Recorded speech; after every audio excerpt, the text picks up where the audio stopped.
everybody. Welcome back to Restoring the Soul. It's another episode, and I'm Michael John Cusick, and I'm here with my bride, Julianne Cusick, in the studio. Hey, Jules. Hi, Michael. It's good to be back in the studio with you. We are back to talk about intensive counseling from A to Z. So I'm glad that we have a chance to talk about this again so that our listeners can have a deep understanding of what exactly it is that we do at Restoring the Soul. Yes, that's a great question. There's intensive counseling is becoming kind of a buzzword in the field. And so I think defining it and also highlighting what makes Restoring the Soul's intensives different is worth the time. So thanks for tuning in. I often get comments from people saying, I knew you were a podcast, but I didn't actually know that you were in intensive counseling ministry. And that always makes me think, well, something is missing. We're not doing our job, because the whole point of the podcast is to help people have transformational resources. But you're right. You made this point that more and more people are talking about intensive counseling, and we're going to get to this in deeper discussion. But I've noticed, especially since the pandemic, that a lot of therapists have added intensive counseling to their website. And that can mean anything from, instead of a 50-minute or 1 hour session, that they do a 2 hour session or a 3 hour session. And then there's people that do intensive counseling 2 full days, all day long, every day. And our program is actually something very, very different with an intentional flow. But yeah, let's jump in. I love your definition of intensive counseling. You're the very practical person in our relationship. And I like to kind of go abstract and macro, and you're micro. So give your definition of intensive counseling that you use when people say, well, what exactly is it? Okay. Intensive counseling at Restoring the Soul is where we meet with couples and individuals in 3 hour blocks for 1 to 2 weeks over 5 or 10 days. Yeah, so that's the concrete, practical aspect of it, and I love that. Like, that's the nuts and bolts. Okay, so everybody takes that and they go, oh, okay, thank you. And then I like to say, how some people will go to marriage counseling or therapy for months or even years at a time and never really get any traction or move forward. In 2 weeks, 3 hours a day, our intensive counseling programs help people to experience breakthrough. And the emphasis really is that it's over this extended period of time, 3 hours a day for 2 weeks with the weekend off in between. Well, how did you get started in intensive counseling, Michael? You may remember the time when I was in private practice as I was a professor at Colorado Christian University, and a man who's now a dear friend called me up out of the blue, and he did mentoring with pastors where people would come and do leadership coaching for 2 weeks. And that was mostly people that were going through transitions with their staff, or they were exiting ministry and going into secular work, or sometimes it was just a lot of conflict. And he called me up in advance of one of these pastors coming and said, this man and his wife are coming. Every morning I go walking with him. We do structured exercises in the Rocky Mountains and some thoughtful leadership coaching questions. Will you be available in the afternoon for 3 hours, Monday through Friday, to meet with this person for 2 weeks? And initially I thought he was insane. Like, what? That's 30 hours of spending time with somebody in 2 weeks. You've got to be kidding me. I'll be exhausted. They'll be exhausted. But I said yes.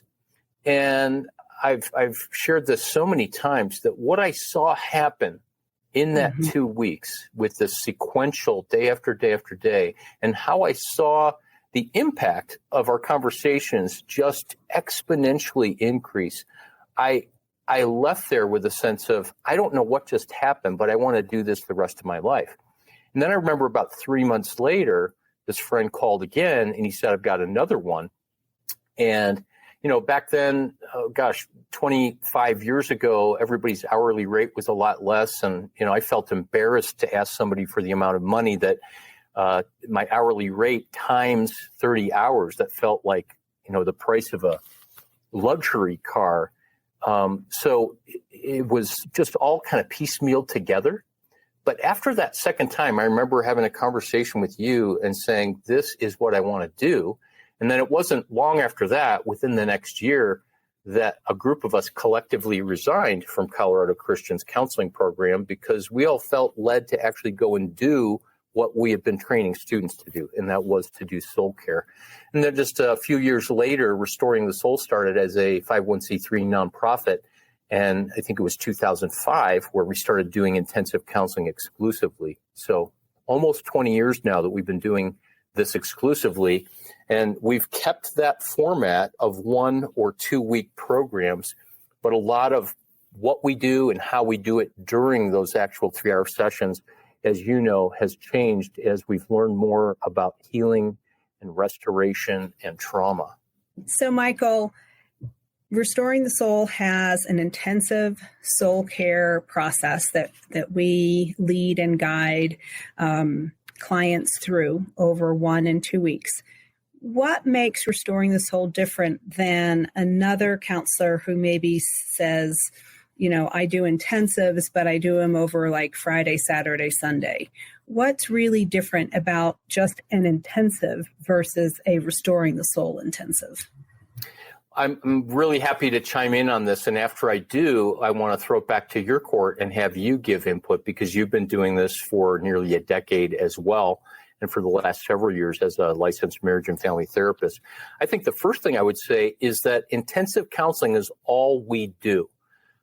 When the average therapist says that they do intensive counseling, they might have 20, 25, 30 people that they're meeting with a week, and that's what they're doing. And then out of that, if someone requests some intensive time, they're building that into their general practice. And I don't have a private practice. I've not had a private practice for over 15 years. And this is all we do. And our staff of 6 therapists right now, this is all we do. In addition to training and speaking, all of our staff around the world and or around the country are actively engaged in training other therapists, other caregivers, et cetera.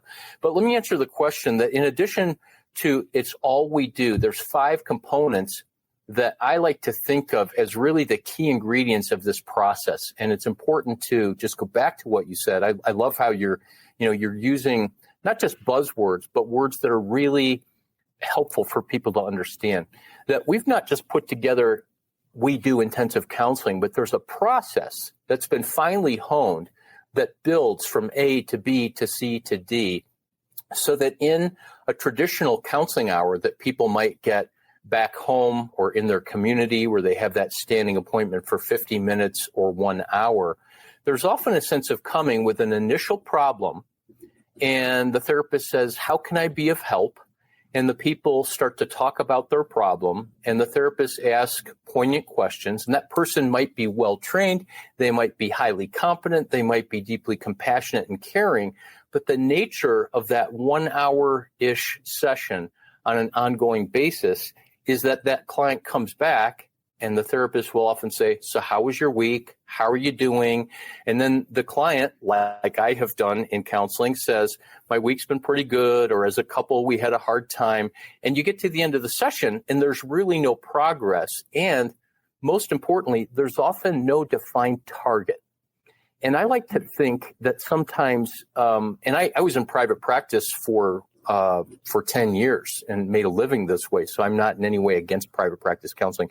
But I like to think that sometimes weekly counseling or hourly counseling can be like shooting an arrow at the side of a barn and then getting on a paintbrush and painting the bullseye around the arrow, rather than let's define and create the target and now let's go after it quite specifically. Also, there's some data that suggests that the average person goes to counseling somewhere between 1.5 and 2 times a month. And oftentimes the weekly counseling turns into that. And then with holidays and everything else, it gets separated out. So it's a lot less than that. So the first ingredient of our intensives that I think makes it very powerful and very effective to help people get unstuck and experience breakthrough is simply the category of time. And the first thing is that we're spending 3 hours per day. And if you look at that hour-long session that I just referred to, at the end of a Monday session that's 3 hours long, you've had roughly 1 month of counseling, if in fact the average amount of time is 1.5 to 2 hours per month of counseling. Then you come back for day 2, and you've just had a month of counseling, and 24 hours later, you're coming back. There's connection.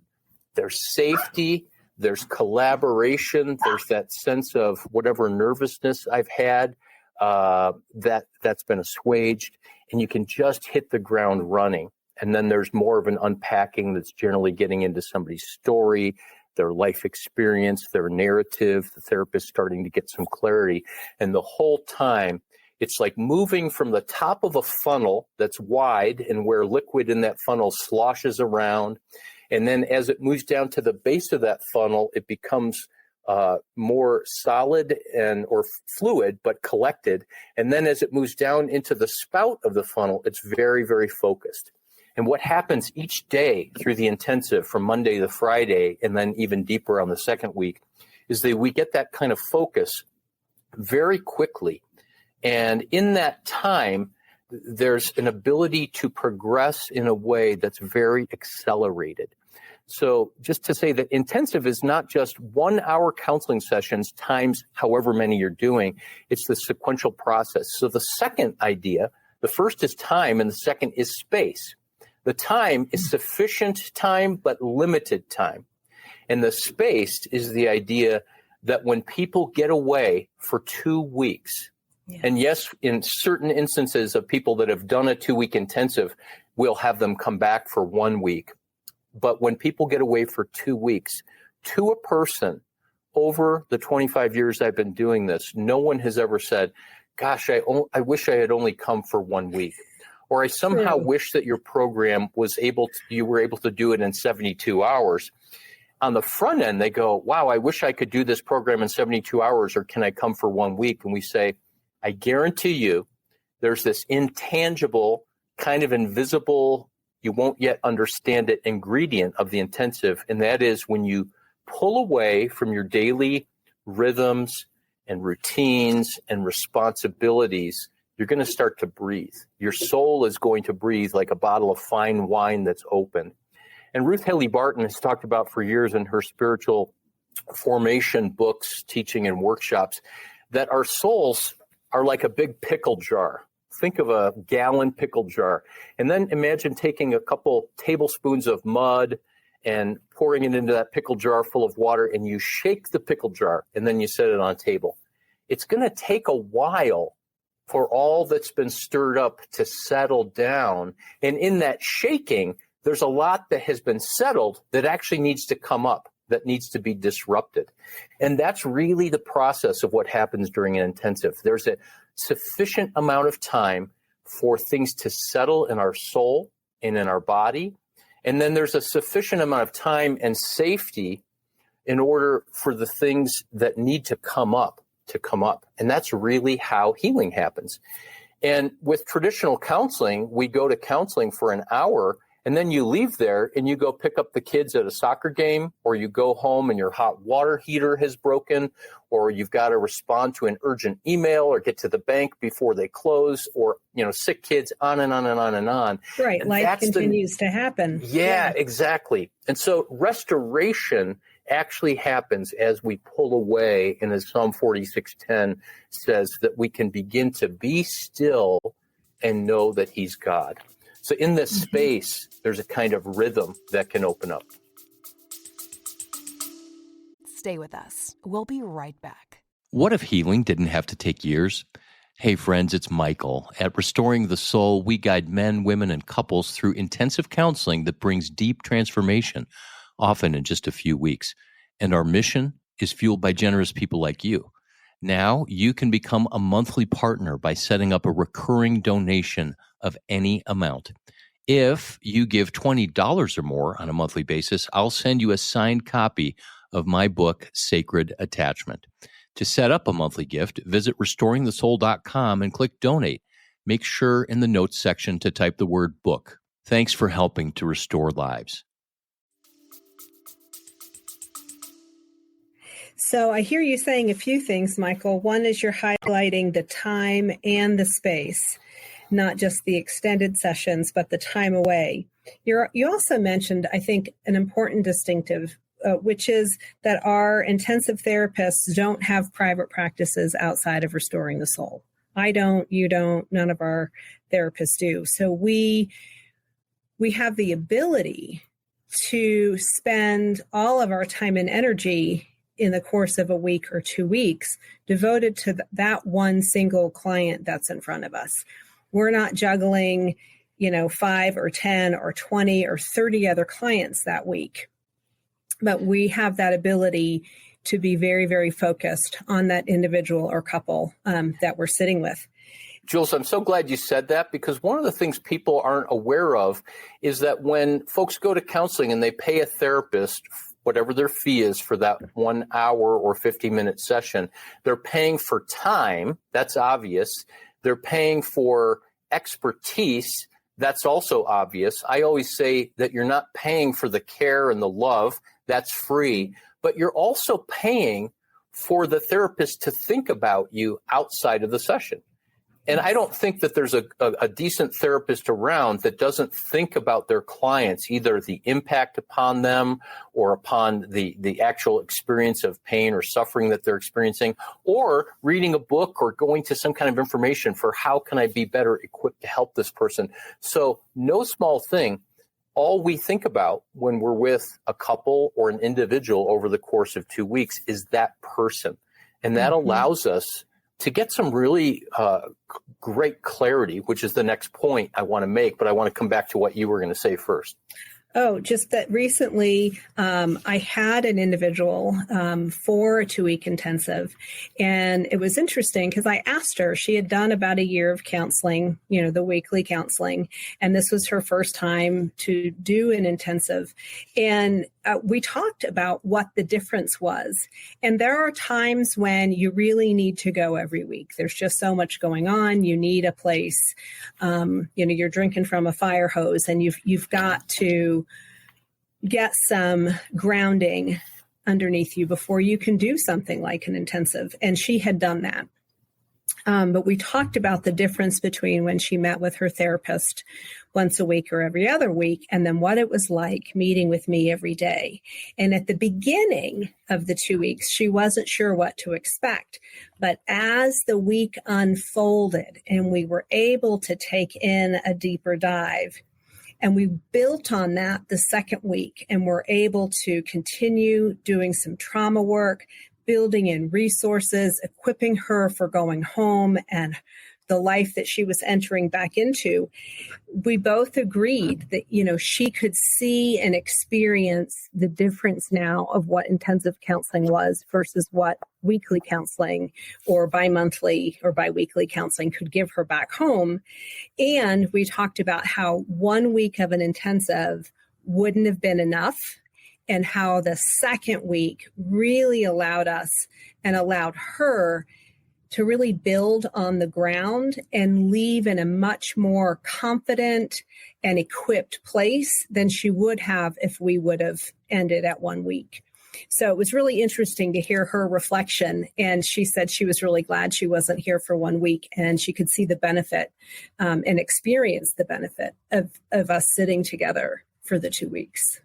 Yeah, I regularly hear people as they walk out of our office at the end of 2 weeks say, I am so glad that I came for 2 weeks, because if we had stopped at the end of the first, not knowing where we had gone. And we often describe it as that first week is, from a medical analogy, kind of diagnosing and setting up for surgery. And then the second week is more surgery, although healing happens from the first day to the last day in a lot of different ways. Absolutely. One of the holiest parts of the 2 weeks for me is holding space for someone's story and having the luxury of time and space to have them unpack it, and for me to really be able to enter in.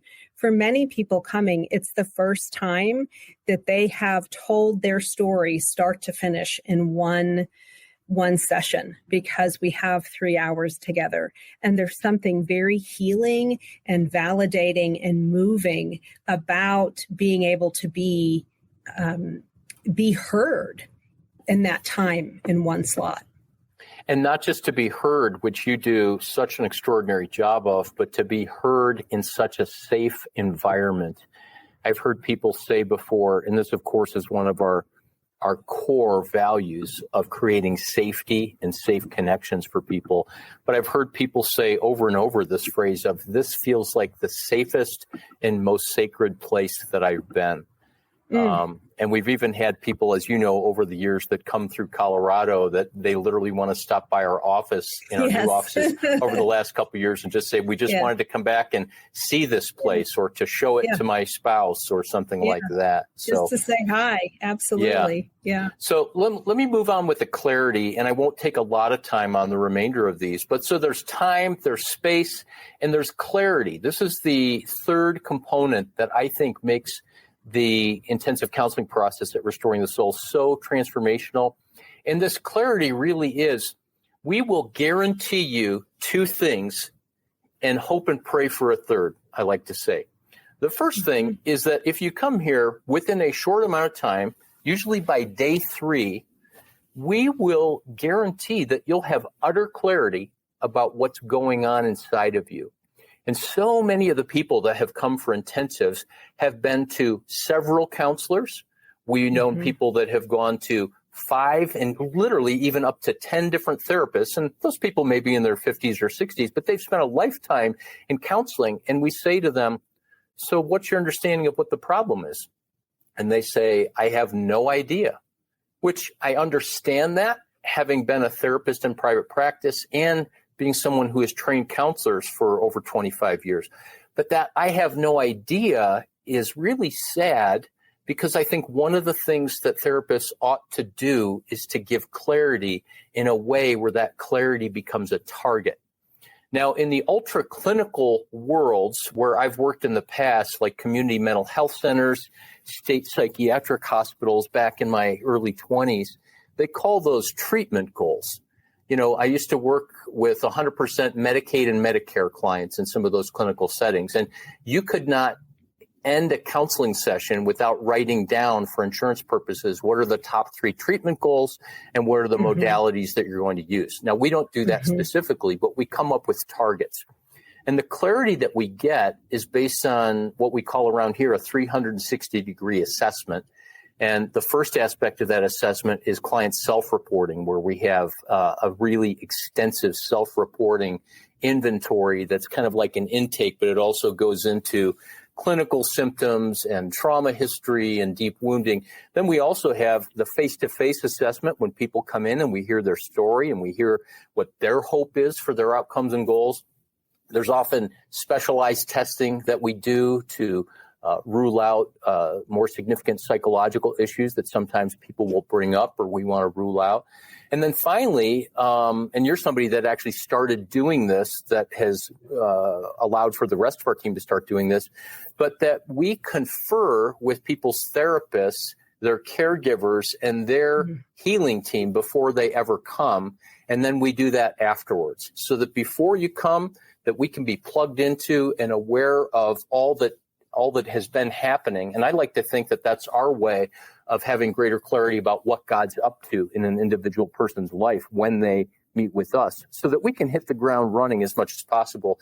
And then after somebody leaves, we want to make sure that their caregiver, therapist, et cetera, is really apprised of what happened and how they can continue in such a way. You have thoughts about clarity? Well, you mentioned 2 promises and then a third that you hope for. What are those 2 promises or 2 guarantees for clients who come for intensives?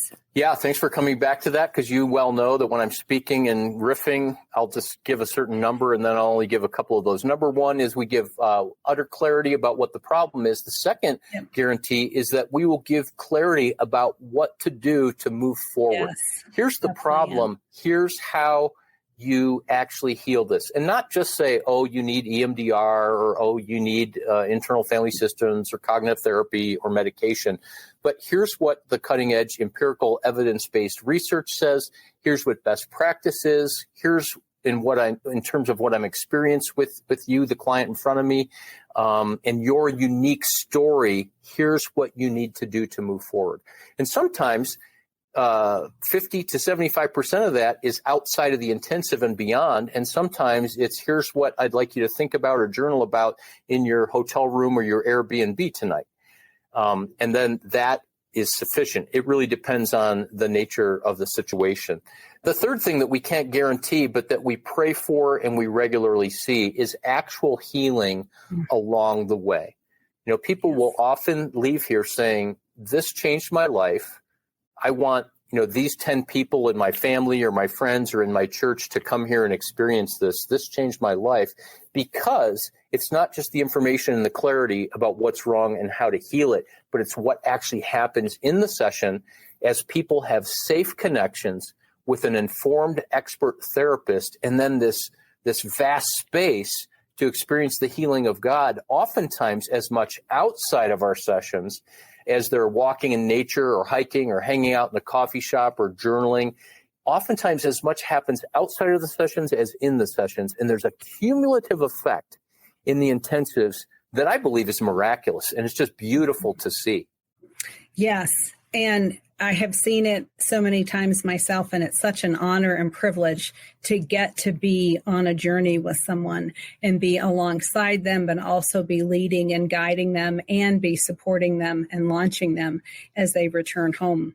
One of the things that I was thinking of about what makes Restoring the Soul intensives different, in addition to everything we've already discussed, it's the fact that our program is custom built for each individual or couple that comes, right? So we're solely focused on them. This is not a cookie cutter program where they're fitting into what we do with everybody.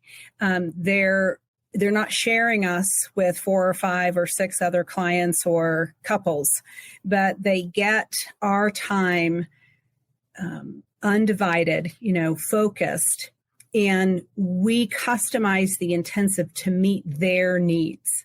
And those needs are different. Sometimes, something I might do in the second week, I might end up doing in the first week because it's timely, or something I might usually begin with, I might wait till the 4th or 5th day. And I'm always, as you mentioned, I'm always preparing ahead of time and then kind of processing after the session of what's needed, what direction, how do I, best meet this client and what they're here for. So I love the clarity and I love the plan. And yes, we do see a lot of healing take place. And there's such a foundation, I think, that happens that when people leave, then they're stepping into just a different way of approaching their life back home. Yeah, we like to say that we launch people to do life differently. I want to just tell a quick story about this idea, Jules, of how we are, that we're customized, that we individualize, and that there's no cookie cutter programs or jumping through hoops. I had someone come here who knew our program well through our podcasts, and they had several family members come for multiple 2-week intensives. And they were meeting with an individual therapist, and the therapist said, you need to go to Restoring the Soul and spend 2 weeks getting EMDR. So they came here, they had listened to our podcast about EMDR, they had read a book about EMDR, they had even had a therapist prepare them for EMDR. And when they got here, after a couple of days, I said, good news, bad news. The bad news is we're not going to do EMDR, but the good news is we're going to do what you need. And they were like, oh, well, that's disappointing. What do I need?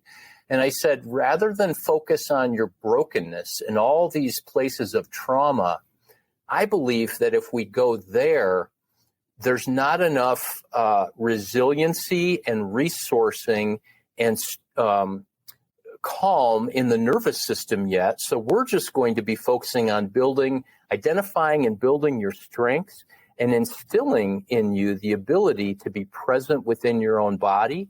And as we did that, some of the trauma came up, and for lack of a better term, it kind of dissolved because that person felt safe in their own body. And so what happened in this instance, and this is not what we do all the time, we dealt with the trauma indirectly. And in that person's case, if we had gone directly after it, I think that it would have taken a lot more than 2 weeks, and it would have actually been re-traumatizing and perhaps not very effective. So, go ahead. Yes, you bring up a really good point. part of our process at Restoring the Soul is initial intake paperwork and a consult with one of our therapists, sometimes even you or I, depending on the situation.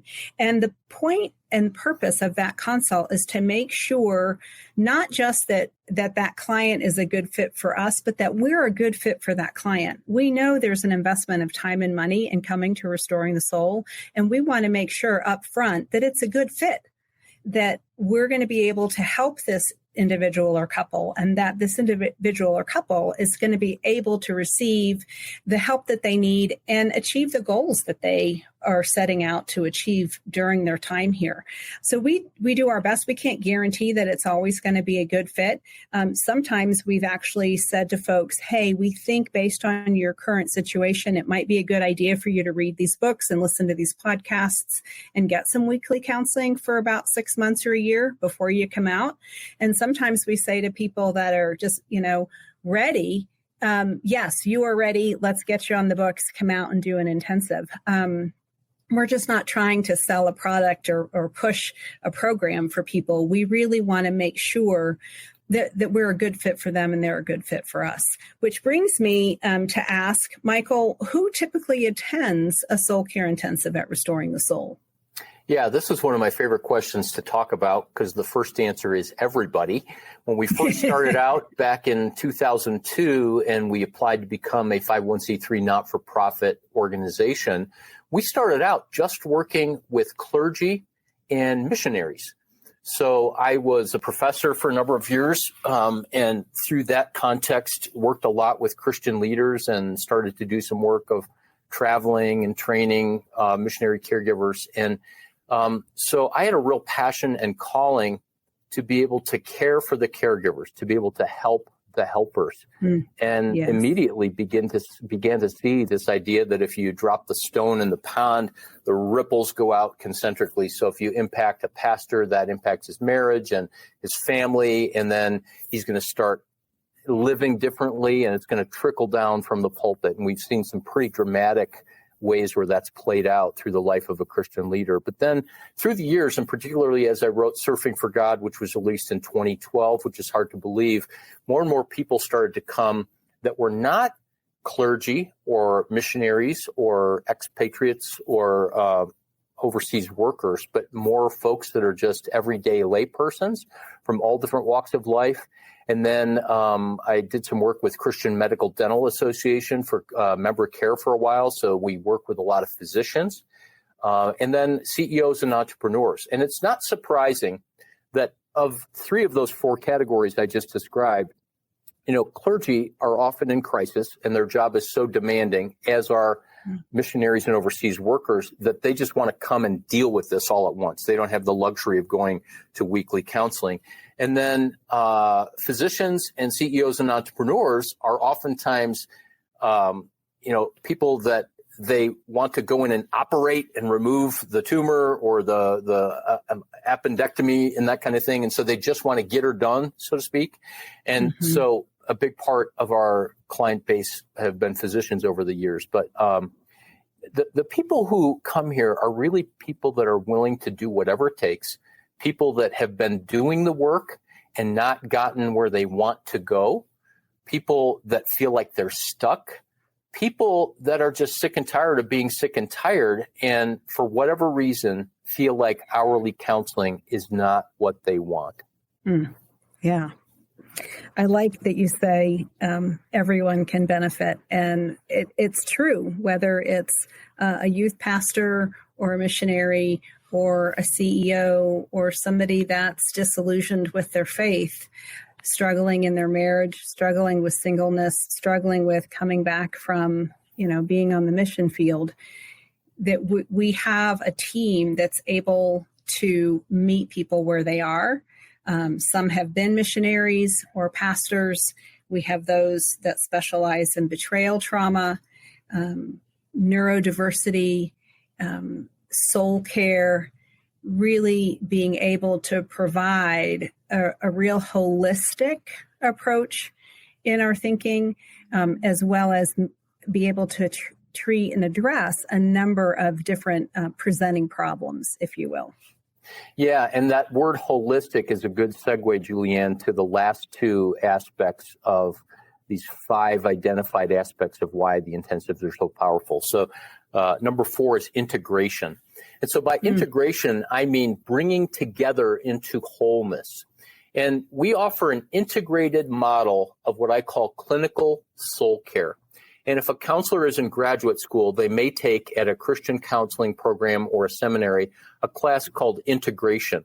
And what that often looks like is here's the Bible and theology in one hand, and here's psychology in the other hand. And that class is helping people figure out what they believe and how to blend those together.